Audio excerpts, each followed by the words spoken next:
Hello guys, grabe lang in-impress lang sa'kin ni Lord this morning yung idea na forgiveness.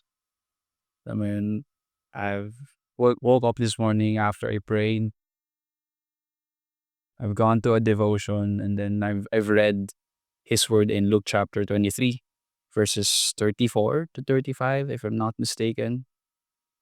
Tapos yun yung time na kung saan si Jesus, naglalakad na siya papunta ng Golgotha sa lugar ng mga bungo na kung saan dun siya ipapako sa krus. Verse 34 ata sabi dun ni Jesus, "Father, Father, forgive them for they don't know what they do." And that verse strikes me a lot. Parang after ko basahin yung verse na yun, bang! Nagkaroon ng impact sa akin kasi I do realize Jesus have every reason. Merong rason si Jesus para i-hate yung mga tao na yun, na magalit dun sa ginawa ng mga tao na yun sa kanya. Pero hindi niya yun ginawa. Instead, pinili niyang patawarin yung mga tao na yun, yung mga Pariseyo na nagpapatay sa kanya, yung mga taong nag-testify falsely para akusahan siya ng kamatayan, and even yung mga Romano na nagpahirap sa kanya nung oras na yun, nung time na yun. And I realize sometimes we meron tayong mga galit, alam mo yun. I realize ko na sa buhay may mga taong nakasakit din sa'tin. May mga taong naging rason bakit tayo nahihirapan. Yung mga taong naging rason bakit parang may nagpapa-trigger sa'yo tapos naalala mo yung tao na yun o yung bagay na yun ta's 'di ba parang kang bumabalik uli sa nakaraan.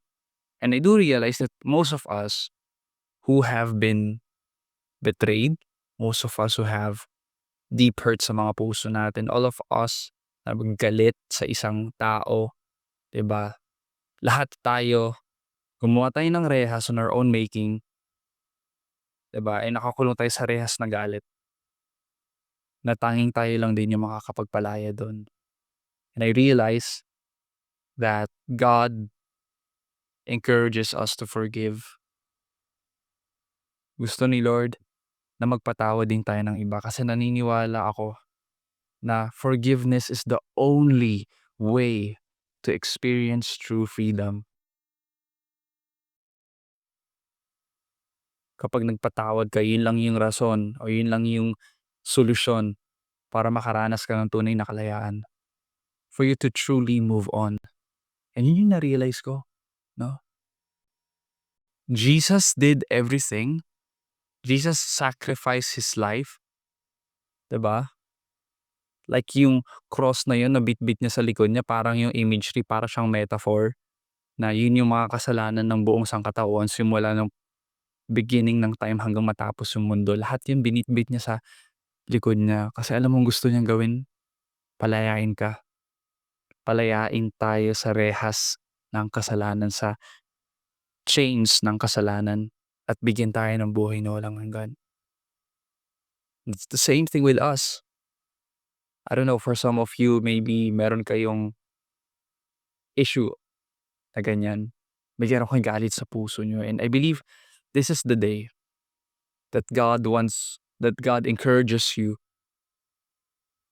to forgive.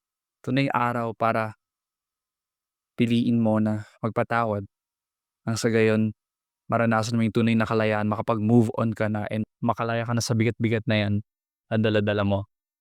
So right now today, I do pray for you na Father God, I pray, Lord, for my brother, for my sister, Lord, for someone na nanonood ng video na to ngayon from the other screen, oh God, Lord.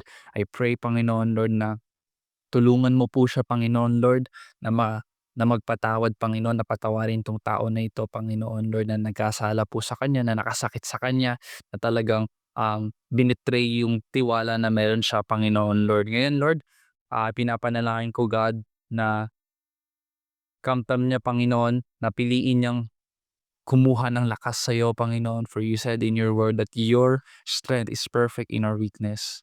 And Lord, from that, i-guide mo po siya, Panginoon, to experience total freedom in you, Christ, in you, Jesus Christ. Maraming salamat po.